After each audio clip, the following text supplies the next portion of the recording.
আসসালামু আলাইকুম। Hello friends, কেমন আছেন? আশা করছি আল্লাহর রহমতে সবাই ভালো আছেন। আলহামদুলিল্লাহ, আমরাও বেশ ভালো আছি আল্লাহর রহমতে, আপনাদের ভালোবাসা নিয়ে। এই তো চলে এলাম আর একটি নতুন রেসিপি নিয়ে আপনাদের মাঝে। আশা করছি আজকে রেসিপিটি আপনাদের কাছে অনেক অনেক ভালো লাগবে। বাবার বাড়ি গিয়েছি, আবার মেড়া পিঠা খাবো না, এটা কেমন কথা?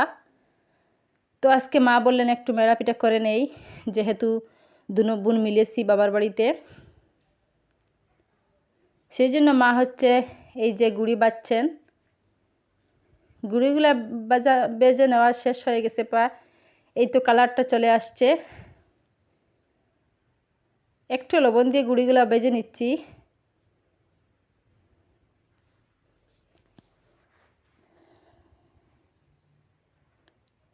দেশের বাইরের যে আপু ভাইয়েরা, আঙ্কেল আন্টিরা প্রতিদিন আমার ব্লগ ভিডিও দেখেন, তাদেরকে অসংখ্য অসংখ্য ধন্যবাদ। যারা অলরেডি আমার চ্যানেলটি সাবস্ক্রাইব করে রেখেছেন তাদেরকে তো আন্তরিক শুভেচ্ছা।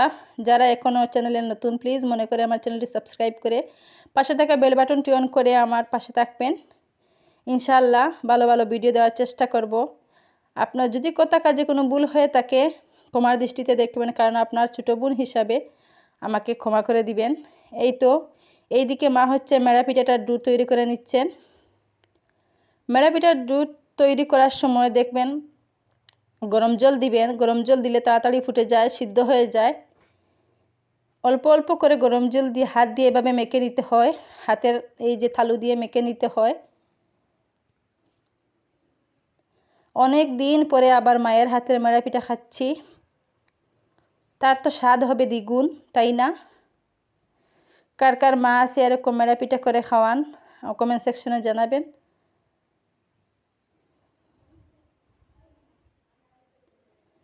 তো দুনো বোন মিলে বাবার বাড়িতে অনেক মজা, অনেক খুশি, আনন্দ ফুর্তি করলাম।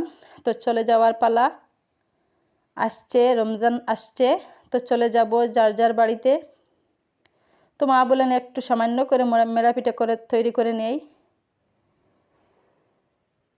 মা এদিকে দুইটা ডু তৈরি করে নিয়েছেন। রমজানে কেমন করে ভিডিও দেব ভাবতে পারতেছি না, দেখবো ইনশাআল্লাহ, চেষ্টা করব ভিডিও দেওয়ার।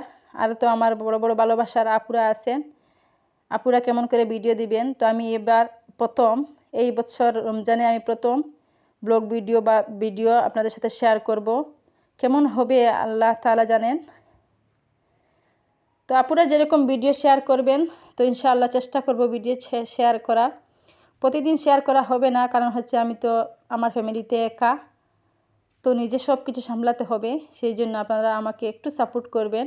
যদি আপনাদের ভালোবাসা সাপোর্ট থাকে, তো ইনশাআল্লাহ আমি একটু এগোতে পারবো বা আগে দিয়ে যেতে পারবো, আমার চ্যানেলটি একটু বড় হব। আপনাদের ভালোবাসা সাপোর্ট যদি না পাই, তাহলে আমার তো এই যে সোশ্যাল মিডিয়া আসাটা একদম বেকার। তো ইনশাআল্লাহ আমি অনেক শুক্রিয়া আলহামদুলিল্লাহ আল্লাহর কাছে। এত কম দিনে আমার সাবস্ক্রাইবার 1500 পূরণ হতে যাচ্ছে। আপনারা সবাই আমার জন্য দোয়া রাখবেন যেন তাড়াতাড়ি 1500 সাবস্ক্রাইবার পূরণ হয়ে যায়। এদিকে মা হচ্ছেন এই যে মেড়া পিঠাটা তৈরি করে নিচ্ছেন এইরকম। তো আমি লম্বা লম্বা শেপ দিয়ে মেড়া পিঠা তৈরি করতে পারি না, অনেকবার চেষ্টা করেছি এইরকম মায়ের মতো লম্বা লম্বা মেড়া পিঠা তৈরি করার, কিন্তু আমি পারি না। এদিকে আমার বোনও তৈরি করছে এই যে মেড়া পিঠাটা। মা মাসি সবাই মিলে মেড়া পিঠা তৈরি করা ব্যস্ত। দেখুন মাশাআল্লাহ অনেক সুন্দর হয়েছে মেড়া পিঠাগুলা। এদিকে তমজিদা, মাহফুজ সবাই ব্যস্ত মেড়া পিঠা বানাতে। সবাই আমার জন্য বেশি বেশি করে দোয়া রাখবেন, আমি যেন সহি সালামতে রমজান শরীফের এই যে রোজাগুলা রাখতে পারি। এদিকে মেড়া পিঠা তৈরি করা শেষ। রাইস কুকারের একটা এই যে পাতলা নেটের মতন একটা কাপড় বেঁধে নিচ্ছি। জলটা গরম হওয়ার পর এই যে মেড়া পিঠাগুলো দিয়ে দিলাম। অলরেডি মেড়া পিঠাগুলো হয়েই গেছে।